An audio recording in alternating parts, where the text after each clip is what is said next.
Kumusta kaibigan? Mukhang ang dami mo na pinagdadaanan, pero kahit ganun tuloy pa rin ang laban. Ingat lang sa paghakbang at ang wala kang maapakan, kasi may mga taong sensitibo na mabababaw naman mag-isip. Kaya minsan anong inis ko?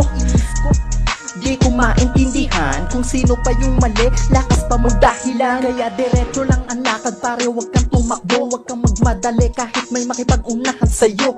Hindi ba naranasan mo na rin ang madapa sa dilim na kung saan ay pilit kang nangangapa? Nahihiya, kinukutya at lalong hinuhusgahan. May mga nagmamagaling kahit wala namang alam. Ganun talaga kahit pabali-balik na rin. Gumawa ka man ng tama, minamasama pa rin. Kaya dapat ay palagi tayong maging positibo. Kung saan ka man umapak ay kargada ng respeto. Di man tayo pareho sa galaw at pananaw, pero parehas isinilang sa mundong mapaliga. Sa iyong pagkakamali ay nalalaman mo yung tama. Hinay lang, inom ng tubig kung dibdib ay nagbabaga. Makapal man ng galit ay pwede mong mapanipis. Nasa harap man ng mali, lumakad ka ng palihis. Kahit natuto na madami ka pang hindi nalalaman. Madaming mga bagay na dapat mong pag-aralan. Maski ako pati sila walang naiiba. Sino bang nabuhay sa mundo hindi pa napuna? Minsan digmaan ng prinsipyo, kapwa ayaw magpatalo. Na sa bawat argumento dapat may panalo. Huwag mong sayangin ang oras sa mga walang kwentang bagay.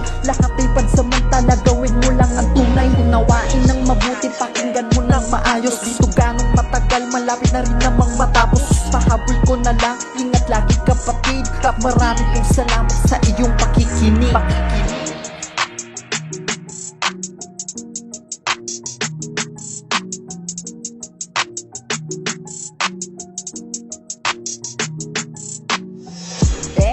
Kahit na anong gawin nila, di ko na problema yung problema ng iba.